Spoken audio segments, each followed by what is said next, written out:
Good afternoon, my friends. This is the Grim Player. I hope you're all having a wonderful day, and I'm here bringing you some more Golgari Midrange gameplay. Real quick before we get into this game, I just want to mention something. I have played 3 separate matches now that would have been amazing footage for this channel against the deck Amulet Titan, which has been putting up some fairly big results lately. And all 3 of them just, like, I don't know what it is. Maybe it's the card Amulet of Vigor itself. But something in the Amulet Titan deck seems to make the MTGO replay function go completely haywire. So at the really crucial parts of these games, where it's just, like, Titans are flying off the top of the deck and Assassin's Trophies are flying off the top of mine, and it gets really intense, the game just shows that it ends, or shows that a bunch of stuff that happened didn't happen. So a little bit annoying, because I'd really like to showcase the power of Assassin's Trophy against Amulet Titan. I've had 3 different matchups that were completely perfect for this while being really entertaining and informative in their own right, and all 3 of them just will not play back. So a little bit frustrating and a little bit annoying. So if anybody has any insight into whether it's Amulet of Vigor or if I'm just getting unlucky with these Titan matches, please feel free to enlighten me, because I'm at a little bit of a loss. But regardless, let's leave that aside for now and get into this game, which is a pretty cool one in its own right. And we have what looks like a mono-green mid-range hand. So yeah, mono-green OP, right? Let's do it. Obviously, you need to see some black sources at some point, but not necessarily immediately. We're on the play. That's a big selling point for this hand. We can go turn 1 Treetop Village into turn 2 either Skoos or Tarmogoyf, depending on what looks better in the matchup. Field of Ruin is going to be great here, potentially getting us not only a little bit of mana fixing, but additional landfall triggers for the Tireless Tracker. Like I say often, in Game 1, we don't really know what we need besides lands and spells in a functional hand. And as strange as this hand is, it certainly fits that criteria. So I'm going to keep it. Let's see how far mono-green mid-range can get us. Treetop Village past to the opponent. Opponent goes Mountain, Goblin Guide. Alright, this is either burn or 8-whack. Pretty clearly able to determine that. No land off the top with Goblin Guide. It's a Tassiger. That's certainly a lot slower than what we wanted to see. Of course, here we wish to see interaction. Definitely a hand that looks a little bit silly on the draw, or even on the play here against Burn, just because it's very slow and doesn't lack and doesn't pack any interaction. And of course, Burn is a deck, or 8-whack. We still don't quite know what this is, but we're going to play out the Ooze regardless, right? Because we just have to present something that can trade with a Goblin Guide, whether it's Burn or 8-whack. We can't just let them keep getting in for 2 uncontested. Tarmogoyf can't brick this right now. If it is Burn, we could potentially get punished here by a Searing Blaze pretty hard. That would be the best draw they could have. And that's indeed what they've got. So Goblin Guide crashing in. We're already down to 13. It did find us a land, though, so not without some value there.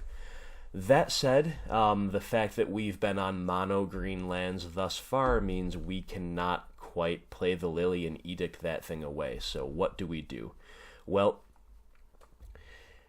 no option here is great, right? We can play a Tarmogoyf, or we can play a Tireless Tracker.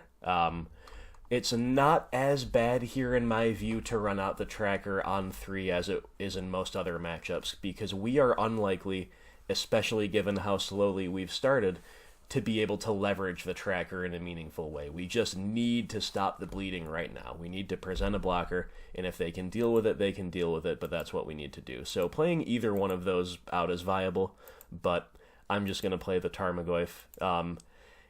While I don't expect it to work, it does technically wall off the Goblin Guide.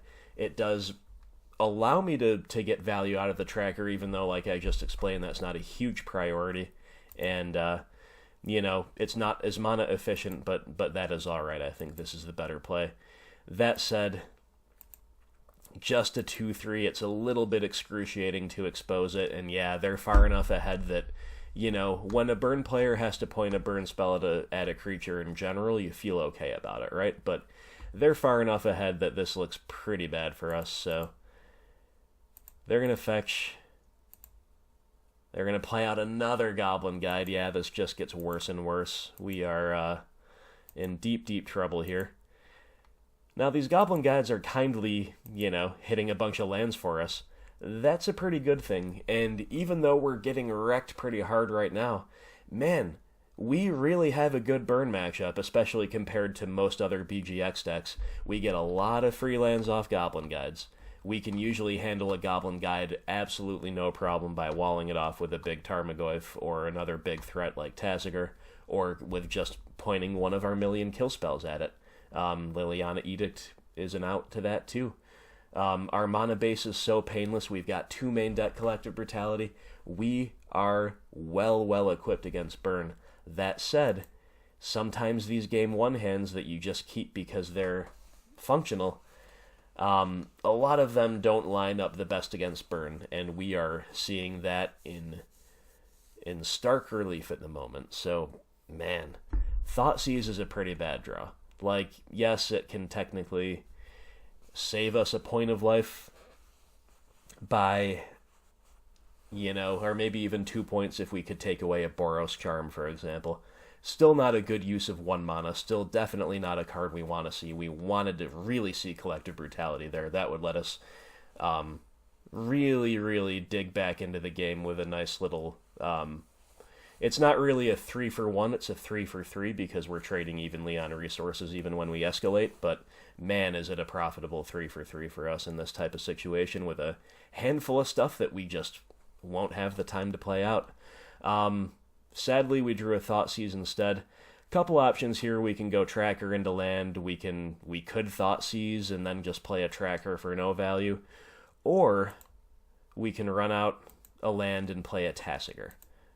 They're all pretty similar. Like, regardless of what we do here, we pretty much need our opponent to have very little else in hand. We need them to be pretty land flooded from here on out. And of course we're going to trade a Tracker for a Goblin Guide. There is no question of that here. Alright, we're getting a completely insane amount of value off of the Goblin Guides, it must be said.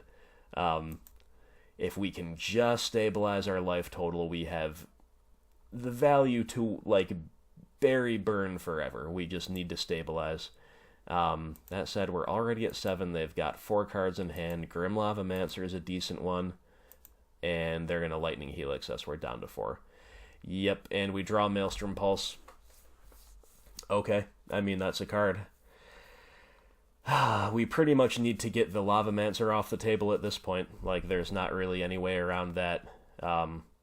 Again, we're hoping they just flood and we have to fade burn spells. I mean, they're at 25 life. It's just we're not gonna win, but we've gotta play to our outs, right? So we've got to pulse away the Lavamancer, and now we can deploy this Tasigur.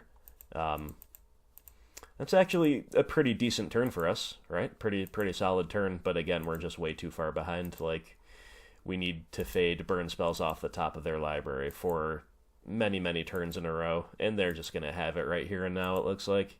Yep, bolt into Helix, and we are very dead. Absolutely run over, killed on turn 5. They killed us on turn 5 through 4 creatures and a Maelstrom Pulse. Definitely not a hand that lined up particularly well against burn, but it's not like we just dirtle around doing nothing, We presented a bunch of stuff, and they just got us.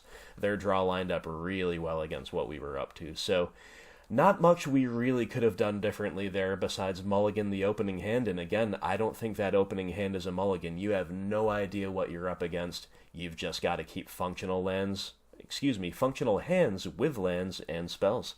And burn is a deck that's just going to get you. Now, we as a deck in general can expect to lose a fair amount of game ones, and whatever our matchup ratios are in game one, whether we're roughly 50-50, slightly unfavored, heavily unfavored, slightly favored, heavily favored, against almost every deck in the format, that ratio will improve in our favor for games 2 and 3. I think that ratio improves at about a normal rate against Burn, at about a standard rate. You know, we get moderately better against them, and they don't have as much to do against us, so our ratios improve. But there's also no longer the X factor of maybe we keep a functional but slow hand and just get run over by Burn. Like, that doesn't happen games 2 and 3, and that is a huge, huge difference. So do not be demoralized if you drop game ones against Burn in situations like this. It's just going to happen. And again, you know, despite the fact of that happening a non-zero number of the time, I think our Burn matchup is better than any BGX variant, and it's probably, you know, approaching 50-50 overall. I think this is a matchup we certainly should not fear. So let's take a trip over to the sideboard, see what changes we want to make, and come back stronger for game 2. Alright, my friends, how do we sideboard against Boros Burn? Now, we probably going to sideboard pretty much the same against any Burn variant. You see the green splash for Naya colors. You even see Rakdos Burn is kind of a fun variant. They play some off-the-wall stuff like Bump in the Night, and I think it's called Reign of Gore, a red-black enchantment that turns life gain into life loss, something like that. Regardless of what specifically they're up to, if they're a Burn deck, this sideboarding protocol will basically always apply. So, right off the bat, let's start out with our best card, Collective Brutality. This card absolutely does it all against Burn, and like I said in game 1, we've got 2 in the main, which is one reason our Burn matchup is honestly just fine. This is the most back-breaking card against Burn, the classic play of turn 2 Brutality, kill your Goblin Guide, drain you for 2, and take a, you know, high-value instant or sorcery out of the hand like Boros Charm or Lightning Helix. Man, oh man, is that a good one, especially for a deck like ours that can take a little while to get going. We're very happy to have the option to turn some late-game grindy cards into more immediate value, help us stay alive, and trust our deck to naturally grind them out. So Collective Brutality is 100% in. Now, what else do we like here? I like... So I guess let's just start over here. We don't really want Fulminator Mage. You know, taking them off of white is a real thing. Sorry, I'll take that back. Let's start off by saying the stuff that we have no use for, which is Nihil Spellbomb. Nihil Spellbomb, we just have no use for this card. They don't use their graveyard at all. So, out it comes.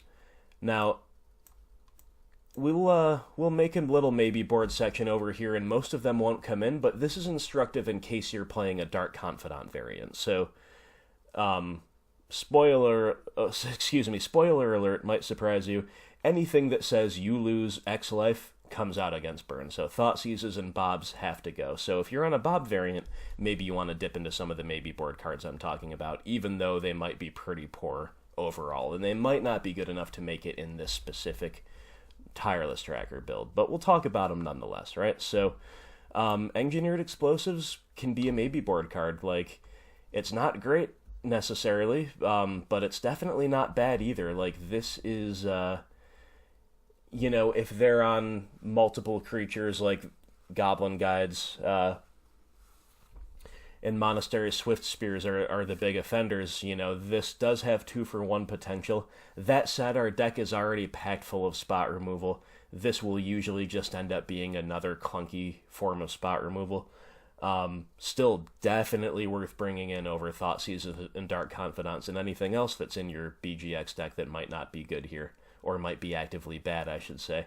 Another thing you can do here is if you are just completely flush with resources and you don't have anything better to do, which won't happen often, you can consider just setting this in advance as a hedge against their haste creatures. So, like, if you have explosives and Maelstrom Pulse in hand, and you kind of don't have anything better to do this turn, maybe you just want to set this on 1 so you can respond at instant speed with an activation to any haste threat they might rip off the top. Again, that'll depend on context and board state and everything else. If you're feeling really brave, you could do it on 2 as a hedge against Eidolon, but of course 2 is going to hit a lot more of our stuff as well, so be wary of that. Maelstrom Pulse, kind of in the same category as Engineered Explosives. It's a fine piece of removal. We don't necessarily need that much more removal, but is it better than a lot of alternatives in normal BGX decks? Yes, it is. Golgari Charm, not so much. If they're in a position to kill our creatures, it's with burn spells. A, that's not that bad for us, and B, it's because we played them early on curve, kind of hoping to use them to trade, just like we did in game 1. So the regen mode's not live. Destroy enchantment, that can kill Eidolon of the Great Revel. So that's actually really interesting, right? But otherwise, the -1/-1 doesn't actually kill much they play besides Grim Lavamancers. I think this is still too cute, even though it does kill Eidolon. Probably not where we want to be. Fulminator Mage, I will put in the maybe board, even though I do not expect we're going to want it here in our variant. Again, just worth considering because it is better than actively bad cards like Thoughtseize and Confidant. And taking them off white, or even green, if they're splashing green, is a real possibility. A 2/2 can trade with a Goblin Guide, and with Eidolon, it's not that bad. Still don't think we want it, though, but we'll put it here for consideration. Nissa is too slow. We cannot bring in things that cost 5 mana that don't gain us life. Obstinate Baloth is slow, but anything that says you gain X life, just like we take the inverse cards out, the life loss cards come out, the life gain cards come in. 4/4 is just big and awkward enough for them to have to spend 2 things to get rid of it as well, for the most part. So, we're not going to get the blowout value, like cheating this into play against burn like we do against opposing Lilianas of the Veil, for instance, but just playing this on turn 4 as a 4/4 that gains you 4 is really viable. It's really not bad at all. Choke does nothing here. Kalidas gains us life, in he comes. Similar to Baloth, the 4 toughness is potentially problematic for a burn deck. And, of course, everything this guy does is awesome, right? Making the army of zombie chump blockers is amazing. You can cash those in to make Kalidas a 5/6, and then make Kalidas a 7/8, and the game just gets so far out of reach for them so quickly if you untap with a Kalidas. Certainly want this card in. Duress also comes in. Hand Disruption is good against them, but Thoughtseize has to come out, so Duress is a natural inclusion here. Definitely a fan of that one. Notice Surgical Extraction. This is the definition of a match where we don't want it. Their whole deck is just redundancy upon redundancy. All of their cards do a very similar thing, i.e., attack our life total in a really efficient way. So extracting is quite bad. Damnation and Languish we can kind of let's just put them, in a category of their own, I suppose. Because, again, Wrath effects are not really what we want, but along with these maybe board cards, they might be better than stuff that is actively bad. Again, this is stuff that won't necessarily come in here, but just more for our general consideration. So, Thoughtseize, first thing, you are out. Now, let's see what else we do not like from here. It gets a little trickier because we've got some pretty bad ones and we've got some pretty great ones and we've got some stuff that kind of falls in between. So let's first consider removal, right? Because we need to consider removal in the context of what's good in the main deck, what's not, and whether we want to look at explosives, pulse, and wrath effects. Fatal Push is going to kill everything they play that I care about. Burn decks do sometimes play things like Ensnaring Bridge out of the side. I do not think that's wise to bring in against us at all, but even if it is, we're going to be leaving a fair amount of this stuff in, and maybe even bringing in another copy, so we have outs to it.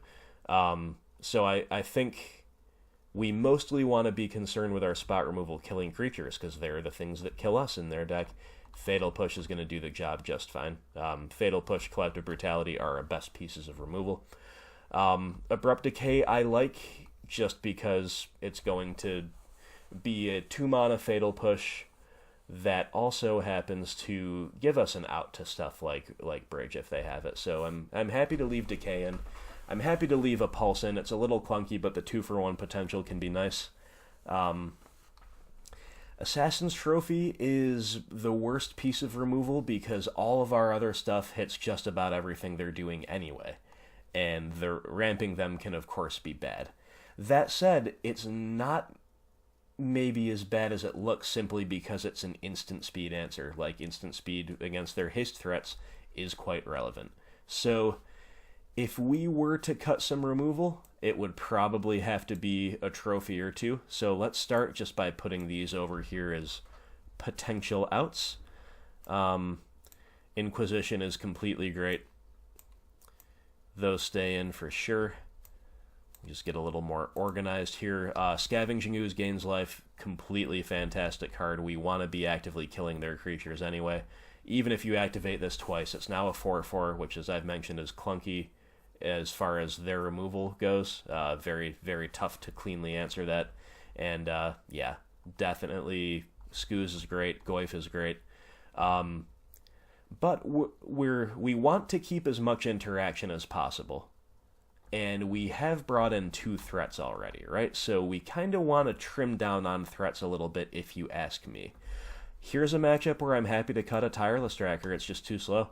It's just too slow. It's not terrible, because again, it can trade with their permanents and all that stuff, but realistically, we don't have time to grind them out of the game. They can get us low, we can take over, and then we can just die to their top decks. So Liliana the Last Hope is also worth considering the cut for. She can play a little bit of defense against their creatures, but again, we have such good tools against their creatures that proves to be a little underwhelming, and she's just very slow. The -2 is of moderate use.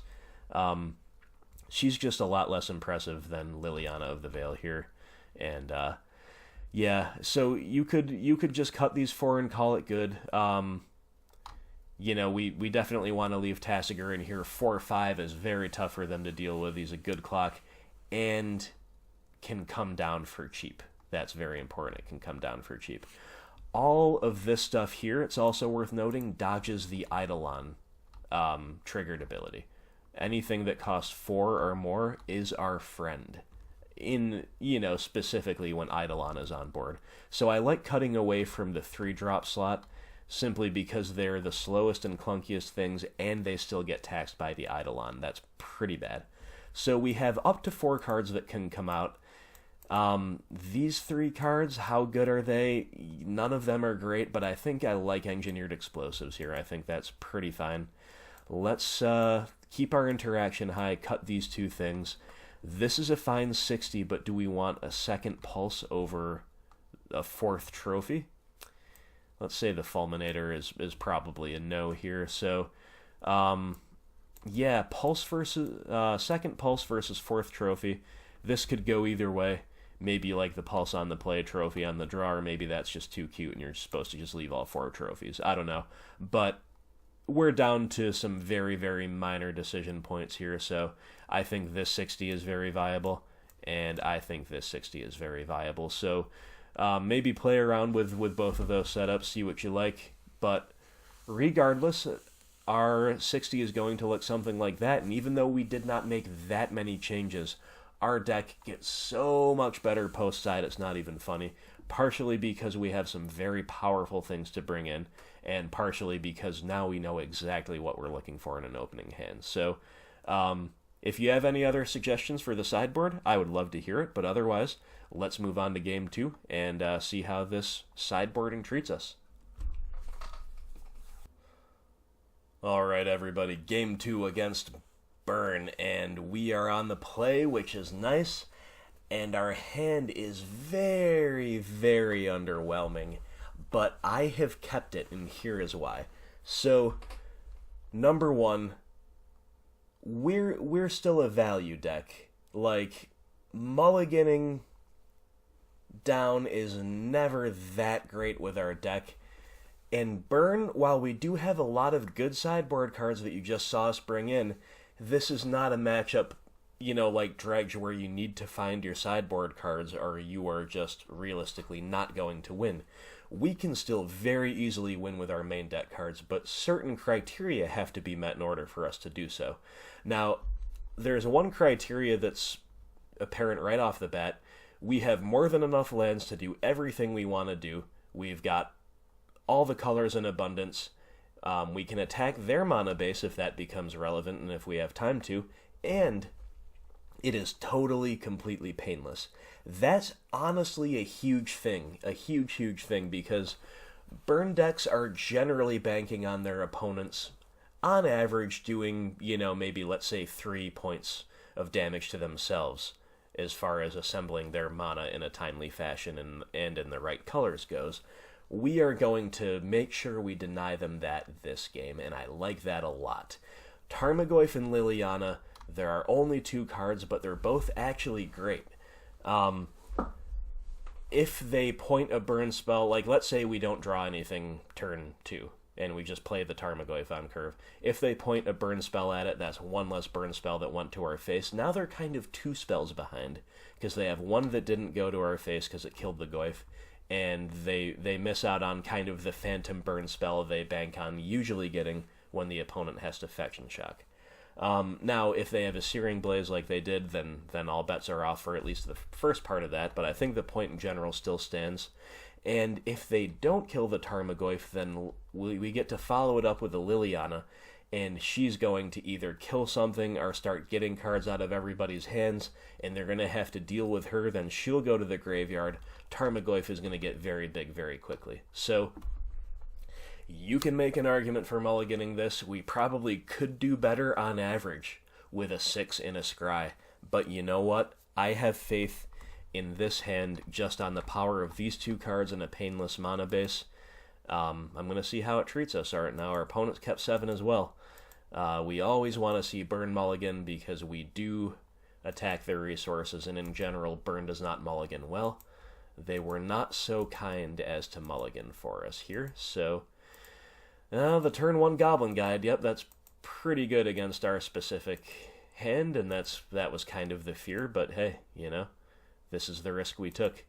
Assassin's Trophy, okay.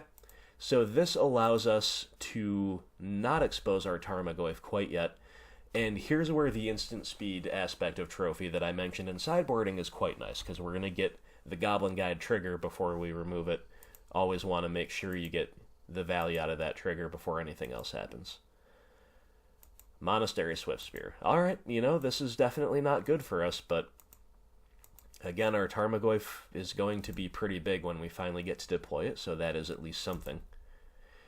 No value out of the guide this turn when we're actually in the game, unlike last time when we were pretty dead regardless of all the value they gave us. So we're going to hit the Swiftspear just because it's a little trickier to deal with overall, and I expect to be able to answer this guide next turn one way or another. Now, we did give them another land. That's, of course, not ideal. Let's see what they do with it. They're going to suspend a Rift Bolt. Fair enough. Okay, Scavenging Ooze, that's a heck of a draw. Heck of a draw. But we don't want to expose it quite yet. Obviously, you want to get play that kind of after all of the resources have been exchanged, so the Ooze can just come down and mop everything up, become huge, gain a bunch of life, really takes over the game well. So we are very happy here to just take the Lily down, get rid of the Goblin Guide, and... Okay, they're going to bolt us in the end step, sure. And again, when the Lily inevitably dies, Tarmogoyf will get bigger. And if she doesn't, then even better for us. We get to run them out of resources. So they've Rift Bolted us. They've suspended another Rift Bolt. It is worth noting that maybe I should have killed the Goblin Guide last turn, simply because I should have assumed I was going to play the Liliana. Of course, your draw step can change everything.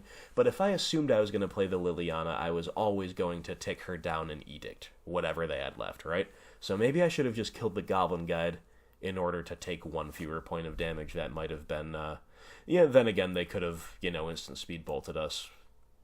That was live for them, and the Swifty would have done too as well. So...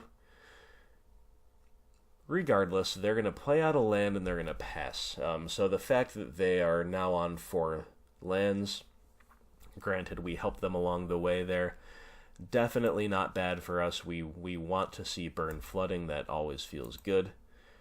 Here we're going to pitch a Field of Ruin.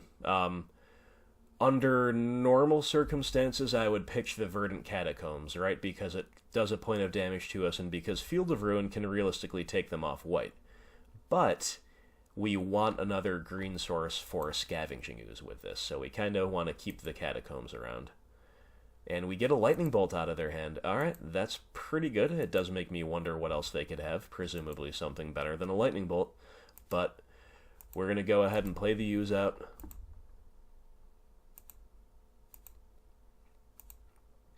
And here, let's see what they do with the Rift Bolt. They're going to hit us. Okay, fair enough. So they're going to pass. So on the end step here, so I definitely want to eat one thing, right? I'm going to eat a Swift Spear for sure. Now there is an argument for just saying go here. Just saying I'll pass the turn. That way I can untap. If they try to bolt the Ooze or whatever, hit it with something in response, I can eat in response. And that's the safer line. But I'm going for a little bit of the high risk, high reward play here and just say, I'm going to activate again. Make them have something. They do. Okay. So not great for us, but we're still in an okay position here.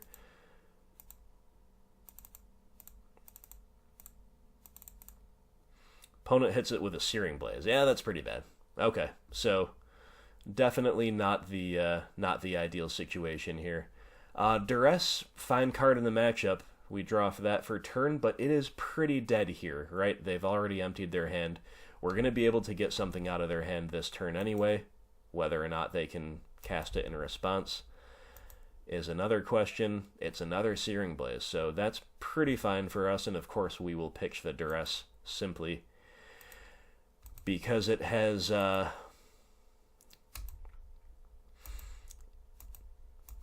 it has kind of missed its window for optimal use. Now, like I said, taking them off white is a realistic concern here. Burn decks will basically never play any basic land that is not a mountain. They just cannot afford to lack access to double red for cards like Searing Blaze when they need it. So, play the Tarmogoyf. We took them off white for now. That's shutting off a somewhat significant percentage of their draws, and then they draw a Goblin Guide. So we were in a pretty bad way anyway, right? Like, down to 5 is just a terrible, terrible spot to be at against Burn. We needed them to brick for that one turn, and Goblin Guide at this point qualifies as a brick. Oh boy, Tasigur. So here we go. We get to Edict away the Goblin Guide. We're going to get in with our Tarmogoyf before we delve anything away. And we're going to play the Tasigur. So, getting rid of the cards we no longer want. Duress is a sorcery, so is their Rift Bolt. Assassin's Trophy is an instant, so are their Blazes and Bolts, right? So we're not shrinking the Goyf by taking those cards away. And then we take away the lands, and we leave the Scavenging Ooze. Now, Scavenging Ooze has still got some work to do. It's still got a couple things to eat over there, or at least one thing to eat, maybe more down the road. So we get to activate Tassiger in hopes of buying back the Skoos. Instead, we find a Fatal Push. That's honestly just fine with me as well. So they're going to draw, they're going to pass. All right. Our clock is looking pretty real. Clock is definitely looking pretty real. So we are pretty well insulated now against any permanents. You know, we have the push, we have the pulse, we of course will have the Lily Edict after we tick her up. So let's just see what we get with the Tassiger first before we decide what else to do. Also make our opponent make a decision here with as little information as possible. Yeah, we mill over another Ooze. They give us the tracker. Obviously, that's the right play. I'm going to crash in for 8 here. Tick up the Lily. Put this tracker back in the bin and ooh, Path to Exile. They brought it in against us. You'll see that fairly often. I'm not convinced it's correct. Even though I just spent a lot of time in the sideboard saying Tarmogoyf, Tassiger, Kalidas, Obstinate Baloth, these are all cards they struggle to answer on a one-for-one basis. Path to Exile is their best way to do that. Just for situations like this, like when they have us low, but we've stabilized, they want to draw fire off the top. They want to draw burn spells, and they drew a path, which is not ideal anyway, but to make matters worse, we have taken them off of white. Path is no longer castable, and they are dead on board, and what they drew cannot save them. I don't really think anything could there, right? Because if they had, no burn spell's going to do 5 that they play. 4 is the most. If they play a creature, we edict it away, or indeed fatal push it away. But even if it's an Eidolon, we don't have to take the pain. We just edict it away, get in for 8. And if they had even an ensnaring bridge, Maelstrom Pulses are out to that. So we had it all covered there. Now, we did need them to just brick for a couple turns, or at least one of the last 2 turns, and they did, right? Goblin Guide, much like our Duress, had reached a point of the game where he was just no longer of use. And, of course, Path to Exile following up the guide. So we did need our opponent to not draw burn spell, because we would have been dead to that, and there would have been not much we could have done differently. That said, we definitely, kept a slow hand, and they had a turn 1 Goblin Guide, so it was certainly a nail biter, and often your games will be like that against Burn. Our position was so commanding by the end of the game, right? We had a pair of 4/5s on field, we had a Liliana able to edict, we had some action in hand. Still, very, very, very close game, and often it will come down to those last couple draw steps on both sides of the table. So, we got one back against Burn. Let's go to Game 3. We're going to be on the draw. That's definitely of huge import here, but we can still win on the draw, especially post-side. Let's give it a shot. All right, my friends, we are here on the draw for Game 3 against Burn. And I just have to point out, we have not had a great hand all match, right? So we had the mono-green mid-range hand Game 1 that just got run over. We had a 5-land 2-spell hand with no early interaction Game 2 that got us there. And now we have this. This hand just looks a little odd. Fatal Push, I do like in the opener for sure. The biggest problem we can have with a slow hand is, of course, the turn 1 Goblin Guide or Monastery Swiftspear. So Fatal Push is nice, and once more we have a totally painless mana base. Definitely some things to like about this hand. That said, Tireless Tracker is a slow one. We don't have double black for Liliana if we find her.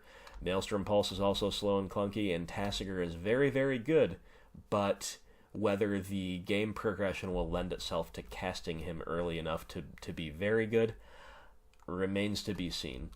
That said, I think this is a keep as well. It is a grudging keep. It is borderline, kind of like our other hands, to be perfectly honest, but let's see Let's see where it gets us. And they've had the turn 1 Goblin Guide all 3 games. And ever since he was very generous to us game 1, he has become a lot more miserly with these attack triggers. Definitely not showing us the love we wanted to see there. So we're going to pass, play out our swamp. We drew another Fatal Push. That could be good.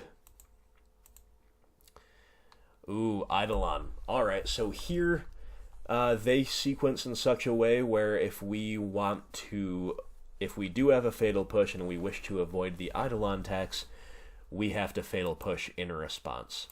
And we do.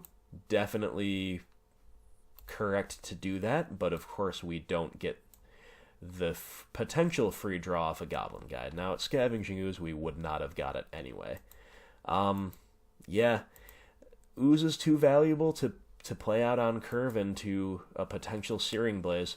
The longer you can wait before deploying your creatures, the harder it is for them to find a landfall for Searing Blaze as well, so keep that in mind. Just more incentive to not want to play it. They've got an Eidolon as well. Like, it's just very bad on every level to run out of Skoos there. So here, we didn't push it right away because they might do something like this. They might have to play some stuff in their first main phase that will damage them off of the Eidolon. Now that said, we have to answer this Eidolon in order to keep playing a game of Magic, basically. So we're going to get taxed here, but we get to take it off the field. And they've got no instant speed play to make to get the prowess trigger here, so that's definitely nice for us. What do they have? Yeah, just suspending a Rift Bolt. Okay, fair enough. We draw a Hissing Quagmire. Yeah, it's another painless land. Okay, I don't hate that. Now here, pretty clearly just happy to use this as a clunky 1-for-1. Like, we've just got to get that creature off the field. It's more food for the use. It's more fuel for our Tasigur, and it also lets us go Tracker into tap land next turn. Even though that's a slow line against burn, it's still a classic line of the deck, and we will see if it makes sense. See if we have the luxury to do so. They have another Eidolon of the Great Revel. Okay, that's a problem, but fortunately, we have a clean way not to answer that, at least not yet, but to play around it. We're just going to go ahead and empty out the entire yard, play out a Tasigur. He is way too big as far as the CMC is concerned to trigger that Eidolon, so now we're in a position where our opponent is outclassed on board. They're going to lose a race against us. They cannot attack into us, and any action they take is going to hurt them. They're going to hurt themselves with it. So Tasigur here, wow. Such a good play. Probably even better than it looks. Like, it's hard to overstate how powerful that is. Now, they're firing up the Eidolon, turning it sideways. This is a pretty transparent way to get us to assign a block, and then they're going to, finish off the Tasigur with a bolt or whatever. That is so fine with me. We get to take an Eidolon off the field without having to pay the tax, without taking 2 damage for casting a spell. That is just as good. If you saw my previous video, how we were able to block a Reality Smasher with our Hissing Quagmire, we didn't have to pay the tax in the form of a discard. That is the equivalent, that is the burn equivalent of that play here. It is just so good, so I am more than happy to take this block. We also, in general, of course, just want to preserve our life total. We don't want to get hit for 2 there, so that's totally fine. We have 3 pretty good plays in hand that all would get taxed out by the Eidolon anyway, so for every reason, we are so happy to get that off the field. And they don't have a follow-up play. They might have a bolt in hand or whatever, but for now, we're just going to keep drawing lands, and that's totally fine. So here, we'll play out the Skoos, and we're going to try to just gobble up some things before they can untap and have, Lightning Helix on hand as a way to answer it, or Skullcrack as a way to blow out our life gain. So we're opening ourselves up once again to a spell in response here, but they don't have it, and now I feel in charge. We've got more gas in hand. We might even be able to start getting on the tracker line. Tarmogoyf is great. We've got an ooze that's now needs to be 2-for-1 by them and can continue gaining life. We even got to leave our graveyard alone and leave the enchantments in their graveyard, which will maybe be eaten next turn by the ooze, but for now, we want to leave around because they grow the Goyf. So, what a great couple of turns for us. The Tasigur was amazing, completely amazing, 2-for-1 them. We didn't get taxed by their Eidolon at all, and that also, the fact that they had to deal with him, opened up the window for the ooze this turn. Very, very good for us. Opponent's got nothing to do on the end step. They play out a Goblin Guide. We don't care that much about this anymore.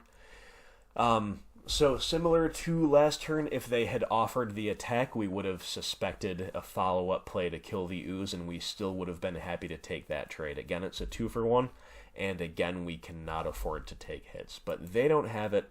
They're just going to pass, and yeah, this is very good for us. So, let's begin by getting in with a Scavenging Ooze, see what they do.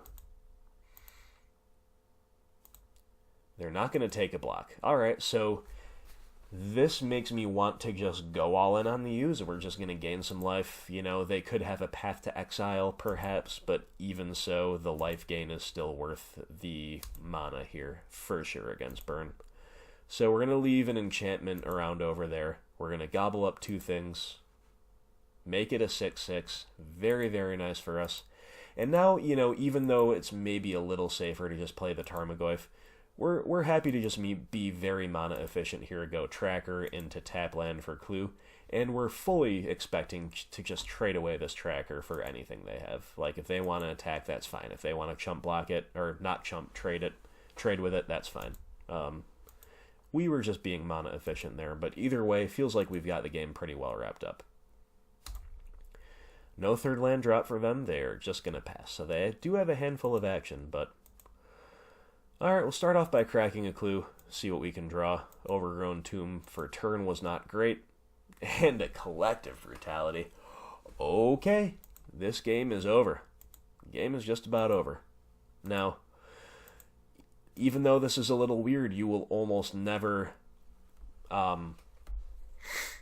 you know, Tarmogoyf is amazing here, Brutality Escalated is amazing here, but here we're happy to just make another Clue, make our tracker even bigger, and yeah, so here we can just Brutality for whatever. Like, we're gonna drain them for 2, or we're gonna spot check their hand. We could have escalated for both. We could have escalated with neither, just killed this for... you know, just killed this thing and then gotten in for lethal. Doesn't really matter what we do there. So, kind of hedging, we're going to escalate once. Just, again, in case they have a path or whatever to stay alive this turn. We've got the follow-up play to lock down the board and actually end the game. And a second ooze, you know, oozes coexisting is not always the most efficient. But no matter what we did there, basically, after that draw... we had the game sewn up.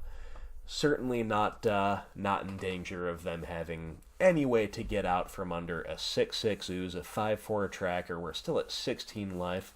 Brutality, like, Goyf to follow it up, Manlands, you name it. We had it all. Now, this game could have gone very, very, very differently, and I will tell you, once again, that the crucial turning point of the match is when they tapped out for an Eidolon, and then we responded the following turn by tapping out for a Tasigur. Got around the Eidolon, forced them to trade away their Eidolon, and spend a burn spell to get the Tasigur off the board, which in turn cleared the way for us to play our stuff out of hand that would have been taxed by the Eidolon, beginning with Scavenging Ooze, which just put us so far out of reach and just took over the game. This game 3, even though we kept a moderate, maybe slightly subpar hand, classic example of how Golgari can just bury a burn deck if you are able to navigate the crucial turns like 3, 4, 5 successfully. Man, we can just run away with the game, and we've got the tools to do so. Remember that these 3 Scavenging Oozes are all main deck. That's a wonderful, wonderful tool against burn. Tarmogoyf is great against burn. We've got a very painless land base. We've got the tools to take this deck down, and here you saw how it's done. So, good games, well played to the opponent. Just to reiterate the comment I made in Game 2, you know, they brought in Path to Exile. You know, I don't know overall how correct that is against BGX, but thinking about it more, if they're familiar with our specific build, you know, with Tireless Trackers, without Confidant, you know, our threats with Tasigur, our threats tend toward the bigger and beefier side, maybe they do just need Path. Maybe they just can't really beat us if we stabilize with a huge thing on board. So, having kind of seen again how this Game 3 plays out, I'd like to revise my earlier statement where I said, yeah, I don't know if Path to Exile should be in against us. Yeah, maybe it is just kind of a necessary evil against our specific variant of Golgari. Regardless, good stuff. It's always nice to escape with a victory against burn. It's a classic police deck of the format. Like, it's kind of just, you know, can your deck not get run over by burn? Okay, good. Then that's one of many pieces of the puzzle to becoming, you know, established as a viable build in the modern format. But anyway, enough said about this matchup. It was a good one. I always enjoy it. It's a nice little dance. I never really have been one of these people that complain about the burn deck. I think it's a totally fine deck. I think it's totally reasonable, and it has more play to it than many would give it credit for. So, good games well played to the opponent, and to you, the watcher, as always, I appreciate your viewership. I appreciate your feedback. Thank you so much. Couldn't do it without you. When I started off this project, I've got no name recognition. I've got no credentials under my belt. I'm just some guy on the internet playing Magic the Gathering, and you know, I fully expected that some of these videos would languish, no pun intended, in reference to our sideboard card, All-Star Languish. I expected that some of my videos might languish at like 3 views, 7 views, 12 views, but man, we've got over 2,000 combined views on the channel already. It's barely a month old. We've got over 300 views on a couple specific ones. We've got a lot of likes, a lot of positive feedback, so just makes me so happy. I just want to say, sincerely, thank you all very much for the feedback and for watching, and yeah, stay tuned to the channel. More good content coming up, and I will see you for the next video. Have a great day.